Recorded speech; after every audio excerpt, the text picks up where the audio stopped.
Hello everybody and welcome back to World of Warships Legends. My name is Spartan Elite 43 and tonight we are back in the Mighty Mo, aka the Missouri. Now, I asked yesterday in the video, I was like, hey, you guys put some suggestions for ships you would like to see down in the comments below, but don't just put a suggestion, but also go through and vote for other people's suggestions to figure out who is going to get the ship that gets played. You know, the ship that gets the most votes gets played. And Mighty Mo won that. So here we are. Now that being said, this match is going to go down to the wire, and it's going to be extremely close. So hopefully you guys are ready. Don't forget, we are on the path to 50,000 subscribers by the end of the year. So make sure that if you haven't subscribed yet and you enjoy what I do on a daily basis, make sure you punch that subscribe button. Be a part of our journey to 50,000 subscribers, guys. I believe in us. I really do. Now, that being said, we have a Riga here. It is Exaflex. Gets the Seattle spotted right away. Seattle makes what can only be described as the worst possible turn he could make here. I get the shot out, and I think the only thing saving this man's life is the fact that he runs into the Weimar, and it shoves him backwards a little bit, like it makes his ship strafe, which saves him. I think I would have probably dev struck him there, because that was a very good-looking salvo. But you can see he's not doing anything different. I don't know if he just thinks that he's above the law, you know, if he thinks he's Judge Dredd, but I promise he is not that guy. Because I am the law. And I take a broadside shot here and we just blap them. Take him all the way down below 10,000 health. Keep that in mind. I just left the man on under 10,000 health. I have a Riga and an A-gear right next to me. Surely, between two heavy cruisers, they can finish off one Seattle with less than 10,000 hit points. Right? Wrong. They can't. Not only can they not, but I'm going to have to finish them off. And, of course, you know, in true Spartan fashion, I'm not allowed to kill people every time. I have to, like, whittle them down to nothing. Look at that shot. I mean, come on. Like, literally lands right next to a ship. Not allowed to hit him, right? Can't hit him. One shell is all I get. So now we got to load up again another 30 seconds of waiting just to try to finish this guy off. Of course, the cruisers should be reloading twice in the time it takes me to load, but they can't kill them either. You know, far be it for me to, like, tell a cruiser how to play, but, you know, if either of these guys had shot the man with HE, he'd be dead by now. But it's fine. Whatever. I'll finish him off. Get rid of him. Now we have a Tirpitz here, and we have the Weimar. And the Weimar is actually not going to be an idiot. He's going to use the island as best he can to try to farm us. But fortunately for us, he's using AP, which is great. Yeah, he's going to get some damage to our superstructure, but at the end of the day, the amount of damage this man would be doing with HE would be so much more. Like, if you're using AP on a superstructure of a battleship with a cruiser, you'd be better off switching to HE, if you have the option. Obviously, some ships don't, but the Weimar is one of those. Weimar has ridiculous HE. It pins everything. And if he was shooting HE at my superstructure there, he'd be dealing more damage.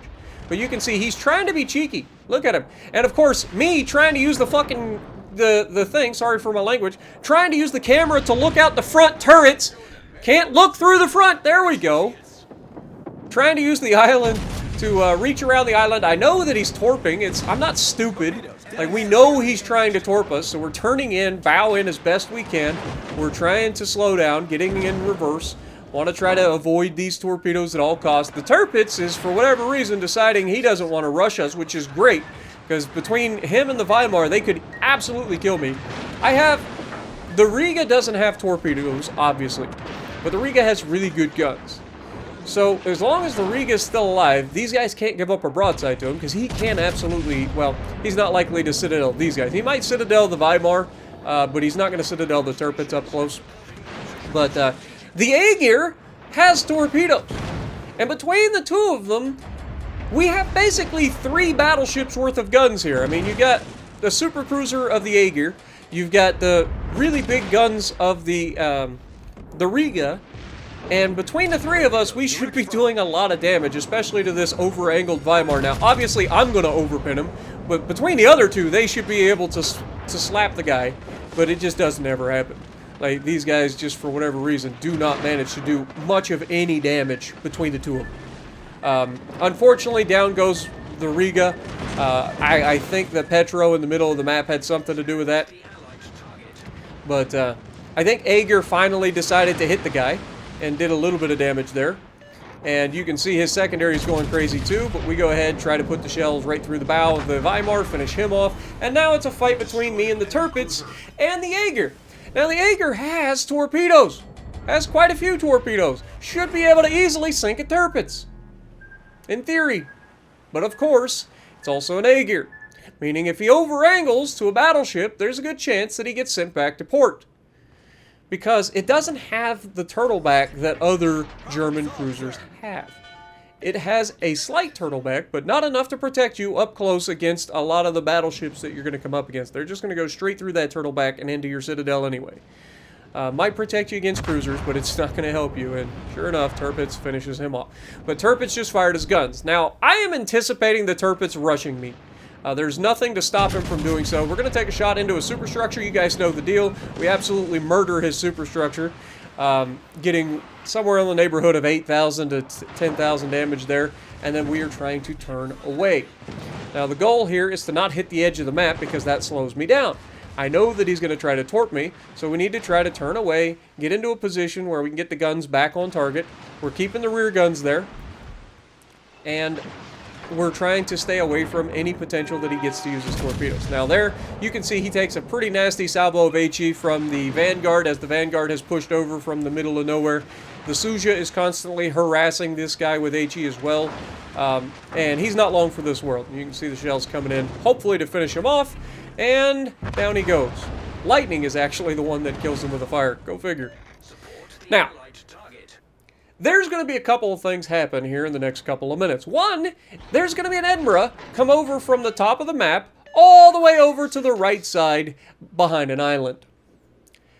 Two, the enemy is going to have to try to grab the B-cap. Now, our goal here is to protect the B-cap at all costs.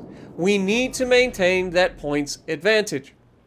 Unfortunately, everybody that's left is going to make some really, really bad plays. Not right away, so we'll just talk about them as we make the call. But the goal, remember, is to defend the cap. So that's what we're trying to put ourselves in position to do. Now, we know that there was a cruiser heading our way, but I truly did not expect him to be where he ends up being. He ends up putting himself in like the perfect crossfire for a Edinburgh. He gets island cover, and while we get spotted, he gets to just rain down on us, and we have to respect it. We can't just sit broadside to the guy, right? Because it's an Edinburgh. It will pin you, and it will just chip you to death. Now, this Vanguard and I need to focus this Petro down. The Vanguard should have HE loaded here. Just load your HE and do what you got to do. I am going to get the RNG of nightmares on this guy. Just cannot land more than one shell per salvo on this man. I don't know what he's on. I don't know what he did. I don't know who he knows at Wargaming, who he's worn knee pads for, but this is ridiculous. The amount of bad RNG that I'm about to get shooting at this Petro is insane. But you can see there's a few shells going at the Petro here, and then like the dumbest thing that you've ever seen in your entire life, this Vanguard, in his infinite wisdom, is like, yeah, I see all the battleships out there, I see the Petro, I'm gonna turn full broadside in front of all of them, in a Vanguard. Now, it doesn't take a rocket scientist to figure out why that's a bad idea. You can see I'm pulling up short here, I'm already slowing down, I'm gonna use the island, I'm trying to angle against both the Edinburgh and the Petro. But look at this look at the Vanguard. Everybody on the enemy team is spotted except for the Destroyer and the Edinburgh. And this man is just full broadside to every single one of them. Why is that what you thought was a good idea? Out of everything that you could do in this situation, you decide, yes, I'm going to go full broadside in front of everybody that's left on the enemy team. Because reasons, right? So, I don't understand it. I don't. These are situations where you have to be on point. And again, I don't know what he's shooting at here. I really don't. He's got good guns. But he's just not... What is he shooting? He stops shooting the Petro, and then he decides to start shooting at the Hipper on the other side of it. I don't get it. I really don't. So this Petro ends up surviving, getting a couple of more shells out here, just because he just stopped shooting him. And look at all of his health, it's gone. And now he's broadside to the Edinburgh. We finally finish off the Petro. The Lightning is in a position where he could potentially be in trouble because the entire enemy team is there. The Suja is out wide, which is great. But what happens next? Like, on one hand, I can't really blame the team. We actually play this about as well as we could possibly play this, with the exception of the Lightning. The Lightning, I have no words for what the Lightning does here. I don't know what his plan is. Like, we needed to defend the cap. He's running away. He's coming over here. We already know the Hipper's coming. Like, he's already shown himself multiple times heading this direction. Suja's in a position where he's going to be fighting the Hipper. Now, he's initially using HE, which is great, and he is actually going to switch over to AP, but he also ends up giving up a full broadside to do it.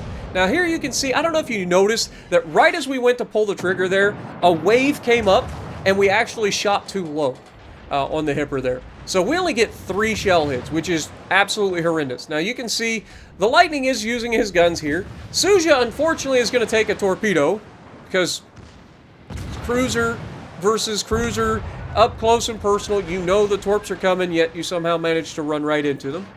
Lightning runs into me, and then between the two of them, like, they don't need to be spotted here, but Lightning comes around the corner, he's keeping them spotted, and I take the shot. Obviously, I'm going to be on point because I know how to aim. And we hit 4 shells, and then, of course, between the other 2 guys, they're not ready to shoot. And Suja goes down to the Edinburgh, and the Lightning is taking shots at the enemy Lightning, but can't hit him for, like, at least several seconds here. Almost giving me enough time to reload to shoot this man. But fortunately, he does eventually get his aim on point. He finishes off the Lightning. Again, can't really complain about the two teammates there. But here, you can see I get screwed on RNG. That should have been a dev strike every day of the week. That's 6 guns pointed down range. We only get 2 goddamn hits. 2 fucking hits on a broadside battleship at 3 kilometers. Fire the rear turret? Oh, out of all of the fucking rear turret. And again, sorry for the language, but I'm a little upset. Fire the rear gun, all 3 hits, only 2 of them are Citadels for some reason. He's full broadside, but fire 6 shells, all of them miss except for 2 shells. Fire the rear gun, all 3 of them hit.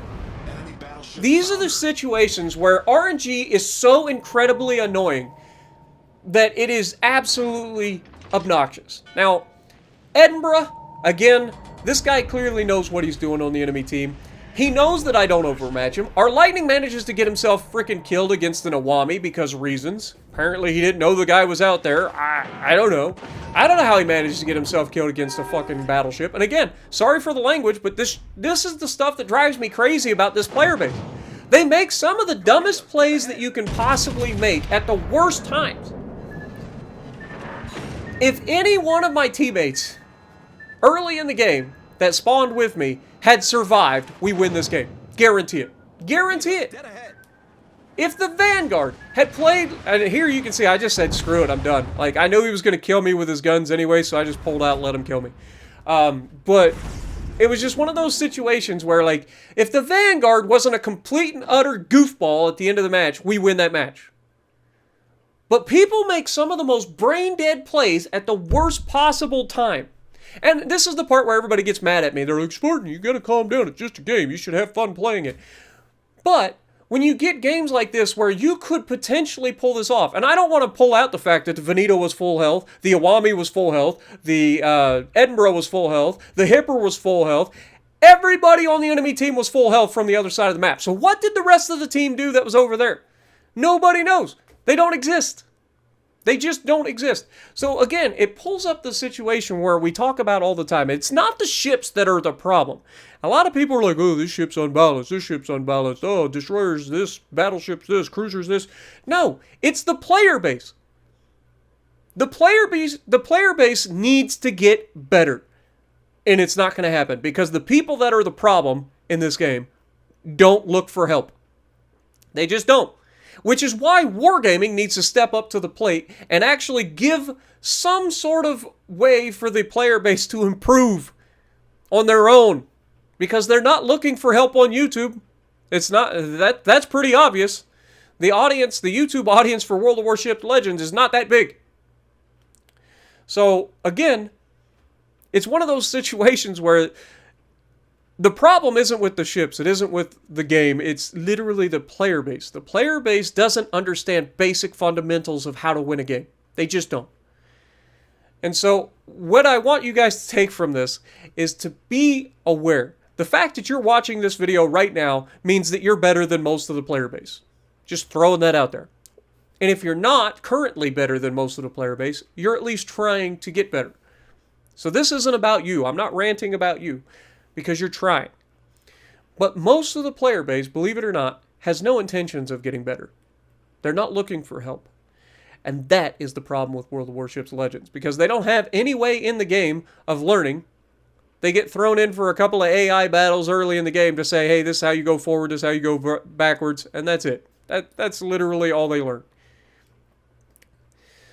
So let me know what you guys think. I'm sorry for the rant, but this game annoyed me so much that I had to make this. So if you like what I'm doing, punch the like button, leave a comment below, subscribe to the channel if you haven't already, and as always, I will see you in the next video.